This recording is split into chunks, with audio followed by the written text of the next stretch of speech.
Salve família da fisioterapia pélvica, aquela queixa do seu paciente de disfunção sexual, né, dificuldade de ereção, dificuldade de lubrificação, dificuldade no orgasmo, até mesmo dor sexual, pode estar mascarando uma disfunção do desejo sexual. Porque se o desejo não está suficiente, a gente não tem ereção, não tem lubrificação suficiente, aí pode doer, e aí o orgasmo também não vai acontecer.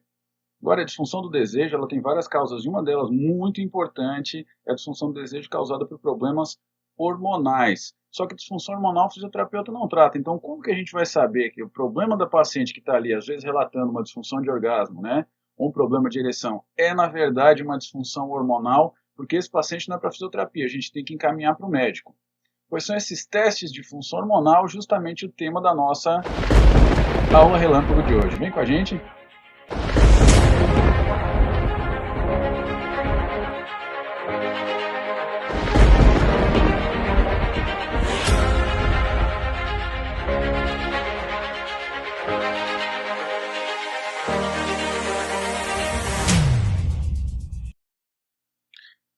Todos preparados então, lápis e papel na mão, porque a aula relâmpago de hoje vai tratar sobre os testes hormonais na avaliação da função sexual masculina e feminina, certo? Vamos em frente, pessoal, vamos definir o que é disfunção sexual masculina, então. A disfunção sexual masculina a gente tem duas bem importantes aqui. O orgasmo prematuro, que é a incapacidade de manter, né, o teu intercurso sexual por tempo maior de 1 minuto ou mais de 60 segundos até o orgasmo, tá certo? E a disfunção erética é uma definição um pouquinho mais funcional, né? Que é essa inabilidade de manter ereção suficiente para satisfação da performance. Então, o quanto esse homem ali considera que está sendo suficiente ou não a sua ereção. Se ele não estiver considerando suficiente, a gente trata. Então, do ponto de vista funcional, do ponto de vista do fisioterapeuta, fica bem mais próximo daquilo que a gente faz. A prevalência que é assustadora, pessoal. 1 em cada 2 homens, aí, praticamente metade dos homens com orgasmo prematuro, então não aguentam nem 1 minuto durante o intercurso sexual. Isso é bem importante e tem tratamento funcional, né?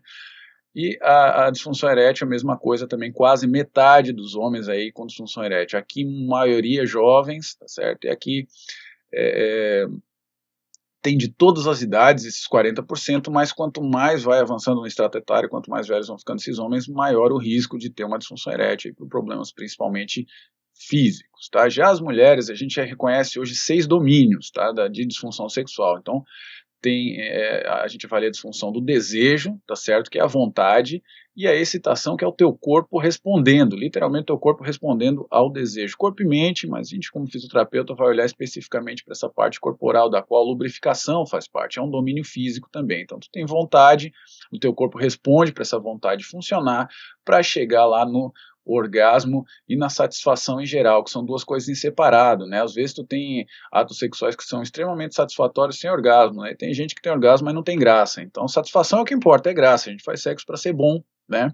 Então, esse bom é esse domínio de satisfação também é estudado, é pesquisado dentro da função sexual feminina. E fora isso, tem o domínio dor, né, que esse sim não é para existir, não é função, não tem nada a ver com a história, mas que acomete uma parcela bastante importante das mulheres. Por exemplo, esse primeiro estudo aqui que a gente vai ver, 2004, da Carmita Abdo, lendária Carmita Abdo de São Paulo, né, pesquisa do grupo dela aí, com mais de 3.000 mulheres em 18 cidades, metade dessas mulheres tinha disfunção sexual, e dessas que tinham disfunção, 1/3 tinha problema de desejo, da vontade baixa aí, 1/3 tinha dor, né, e outro terço tinha disfunção, problemas do orgasmo. Mais modernamente, Thaís e colegas aqui em Santa Cruz do Sul, beijo grande para toda a equipe, né, eu fiz parte aqui desse grupo com muita alegria. A gente estudou 200 mulheres lá, né, então a Thaís pegou estudantes universitárias, tá, olha a média etária, pessoal, 22 aninhos aqui, o pessoal é extremamente jovem, 1/3, né, dados bem consistentes com o da Carmita, é 1/3 com disfunção sexual importante aqui, tá certo? Dessas que tinham disfunção,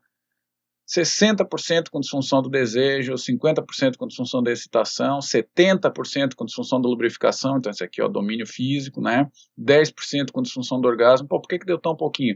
Queixa de orgasmo, pessoal, queixa de orgasmo, tinha praticamente 70% das mulheres tinha queixa de orgasmo aqui. Agora, a disfunção do orgasmo é quando tu tem desejo normal, excitação e lubrificação normais e mesmo assim o teu orgasmo é ruim. Isso é uma disfunção do orgasmo, tá certo? Queixa de orgasmo um monte de gente tem. Agora, a disfunção do orgasmo não é queixa. A disfunção do orgasmo é a queixa do orgasmo com desejo, excitação e lubrificação normais, por definição, né? 1/3 delas aí com problema de satisfação, tá certo? Então, mesmo quando não funciona, muitas ainda estavam satisfeitas, né? Interessante.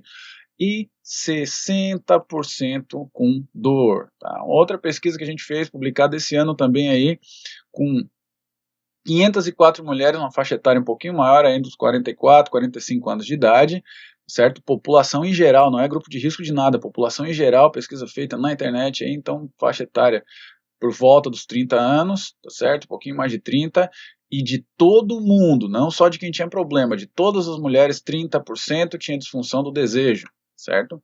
50%, 55% disfunção da excitação, 65% lubrificação, olha o domínio físico, que importante, fisioterapeuta aqui. Só 4% com disfunção do orgasmo, tá? Que é aquela pessoa que tinha tudo funcionando e mesmo assim o orgasmo não estava funcionando, e 90% das 504 mulheres, mais de 400 mulheres aí, tá certo, com disfunção da satisfação. É muita gente com disfunção da satisfação. E 1/3 também com disfunção de dor. Repare aqui ó, a diferença, né, também que a gente tem, às vezes, da idade da população. Então é assim que a gente vê a disfunção sexual feminina. E trazendo tudo para junto, do ponto de vista funcional agora, né, a classificação funcional das disfunções sexuais para o fisioterapeuta, tanto de homem quanto mulher, tu vai ter disfunção do desejo, que é aquela vontade, tanto para começar quanto para manter o intercurso sexual, tu precisa da vontade, tá certo? Depois da tua vontade, o teu corpo tem que responder para fazer todas aquelas respostas, ereção, etc, para fazer o desejo aqui poder evoluir, né, e chegar no orgasmo, aqui na satisfação, tá certo? Que é independente do orgasmo, a parte cognitiva, esses dois aqui estão meio juntos aqui, tá certo? Uma é físico, o orgasmo é físico, são contrações, esse é cognitivo, tá aqui campo do fisioterapeuta, tá certo? Então por isso que é essa sequência. Para quem tem dúvida ainda da fisiologia da resposta sexual, pausa o vídeo agora e dá uma conferida no nosso vídeo de resposta sexual que a gente tem logo aqui, tá certo? Vocês podem conferir na série de fisiologia que a gente tem antes dessa série aqui, ok? Então, essa é a sequência, né, da resposta, da resposta funcional sexual humana. Fora isso aqui, a gente ainda tem uma situação extra aqui, que é a dor sexual, que não pode fazer parte da resposta sexual, né? Ela, quando está aqui, ela sempre está mostrando que tem alguma coisa errada, alguma coisa que não está bem, que não está funcionando. Agora, de tudo isso aqui, pessoal, tem uma resposta, uma função, né, e uma disfunção que é primária, tá certo? Ela é primária porque a partir dela todas as outras vão se desenvolver. Se o desejo não está funcionando muito bem, o meu corpo não responde. Aí eu tenho disfunção da excitação, eu tenho sintomas de excitação, como lubrificação que não está funcionando. Se o meu desejo não funciona, como é que eu vou ter orgasmo se eu não tenho nem vontade? Meu corpo não vai responder, não tem orgasmo. E aí não tem graça, porque se eu não tenho vontade, o sexo não vai ter graça, e satisfação é a graça. Tá? Quer dizer, se o desejo não está funcionando, nada funciona. Inclusive, se eu não tenho desejo, o corpo não responde direito, pode doer. Uma das causas de dor, tem várias. Pode ser também disfunção do desejo, pode ter várias outras, mas pode ser por disfunção do desejo também. Então, como que a gente vai saber, tá certo, que essa paciente tem disfunção do desejo, qual é a causa dessa disfunção do desejo? Tá? As causas de disfunção do desejo tem várias descritas, tem a causa medicamentosa, a gente sabe que pela literatura aí tem vários medicamentos aí que realmente, por exemplo, o antidepressivo é um bastante importante, que ele diminui a vontade. Então está explicado, o medicamento está diminuindo a vontade da nossa paciente e isso pode estar causando as outras queixas lá na frente, nos outros domínios, tá certo? Agora, pode ser também um problema social clássico, tanto que a gente debate isso aqui, né? Essa educação repressora em cima da sexualidade feminina, principalmente sexualidade sempre feminina, né? Essa repressão em cima da sexualidade da mulher pode causar uma disfunção aí que vai causar a disfunção sexual dela. Aí não é problema para o fisioterapeuta, muito difícil o fisioterapeuta resolver isso de uma vez, né? A gente tenta, mas não necessariamente. Tem a disfunção comportamental, ou cognitivo-comportamental. Então, pesquisas mostram aí que 1/3 das mulheres reclamam dos parceiros, bem importante, reclamam das preliminares, as pessoas não fazem sexo às vezes suficiente para ativar o corpo e para deixar essa tríade aqui ó, de memória do último ato, pensar pouco em sexo e tal, que são coisas que influenciam muito no desejo sexual, funcionando bem. Às vezes essa parte fica meio esquecida e aí a gente não tem vontade. Então são problemas comportamentais que precisam de abordagem comportamental. Agora a literatura descreve muito bem também que problemas de testosterona, prolactina e hormônios da tireoide afetam de forma muito importante o desejo sexual. Para resumir, A vontade vem da testosterona, na mulher também, a mulher produz testosterona pelas suprarrenais aqui, ó, tá certo? Se a testosterona estiver baixa, não vai ter vontade, não é o estrogênio. Pense aí no ciclo, o ciclo hormonal de vocês, todo mês, tá? Quando é que dá mais vontade? É quando vocês estão ovulando? Não. É quando está lá pertinho de menstruar, aqueles dias antes da menstruação descer, um dia antes ou 2 dias depois que a menstruação desceu, que é quando dá para a gente considerar um pico de testosterona. Não que a testosterona aumentou, mas o estrogênio baixou. Então, quando o estrogênio baixa e deixa a testosterona nesse nível aqui, a testosterona está falando mais alto. Então, tu está com mais desejo, como se tivesse com mais testosterona, está com mais desejo, mais vontade, e aí é isso que a gente percebe do mais desejo sexual nessa fase aí, tá certo? Então a testosterona tem que estar bem, tem que estar boa. Tá? A testosterona está baixa, isso é problema, pode ser culpa da disfunção do desejo sexual dela, testosterona baixa, não pode estar baixa. Prolactina ao contrário, a prolactina ela inibe o desejo sexual, ela inibe a vontade, inibe a resposta sexual humana, por isso que a gente brinca, a gente chama de broxina, né? A prolactina lá, que é um hormônio de inibição da resposta sexual, tira a vontade. Se tiver alta demais, a gente não tem vontade. Por isso que as mulheres amamentando, né, na lactância lá, não tem tanto desejo, tá certo? Às vezes não tem desejo nenhum. Prolactina muito alta, não tem vontade. E os hormônios da tireoide, porque eles controlam os outros hormônios, tá? Então, tanto faz se tiver alto ou baixo, tá? Os hormônios da tireoide, se eles estiverem desregulados, é problema. Para resumir, testosterona baixa, prolactina alta ou hormônios da tireoide desregulados ou altos ou baixos podem explicar essas disfunções sexuais do teu paciente. Pode explicar a disfunção do orgasmo, da lubrificação e tudo mais, porque se o desejo não funciona, nada dali para frente funciona. Vê que importante que é a avaliação, e se essa paciente tiver com desequilíbrio hormonal, não adianta ficar fazendo fisioterapia com ela, a gente vai ficar perdendo o tempo da paciente, nosso tempo, tempo do sistema, tá certo? A gente tem que encaminhar para quem realmente vai resolver o problema dessa paciente, que é o médico, tá certo? Então, o que a gente tem que fazer para se resguardar disso? Como no Brasil, fisioterapeuta profissional de primeira opção, o paciente pode ir direto no fisioterapeuta, esse é um grande direito e vem com grandes responsabilidades. A responsabilidade é reconhecer quando o paciente não é para ti.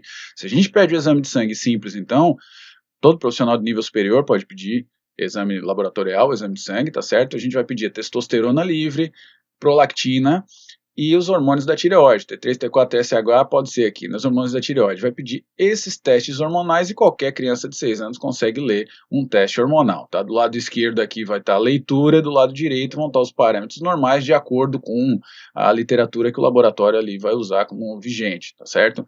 Então é só ver se está alterado ou normal. Esse é o papel do fisioterapeuta, ler o exame e ver. Se tiver normal, tá certo? Então tá dentro daquela janelinha normal do exame. Bom, então não é problema hormonal, pode ser paciente. Fisioterapeuta, a gente vai passar todo o nosso algoritmo de avaliação do desejo sexual. Tem várias ferramentas, a gente publicou a escala do desejo sexual esse ano, aqui, mês passado, saiu a publicação da escala do desejo sexual, da avaliação funcional do desejo, né? Então a gente vai fazer todo esse algoritmo ali para ver aonde que está a falha, mas essa paciente aqui pode ser para o fisioterapeuta ou pode ser para o psicólogo. No algoritmo a gente vai matar essa charada. Agora, se tiver alterado, tá certo? Se o hormônio tiver alterado, de novo, para qualquer paciente, tá certo? Com queixa, qualquer tipo de queixa sexual, homem ou mulher, tá certo? Que o desejo não tiver bom, ok? Se o desejo não tá bom, o exame de sangue deu alterado, não é paciente para fisioterapia. A gente vai ficar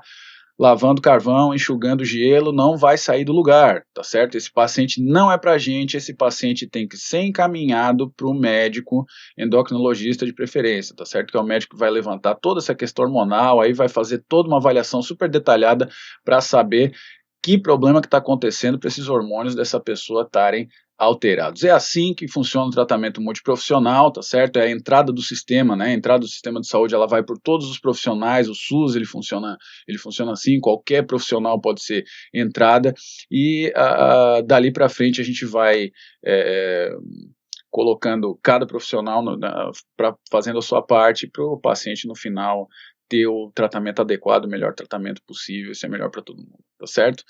Essa é a ideia do vídeo de hoje, agradeço mais uma vez imensamente todo o carinho de vocês, a audiência de vocês, e nos vemos no próximo vídeo. Um beijo grande, cuide-se sempre.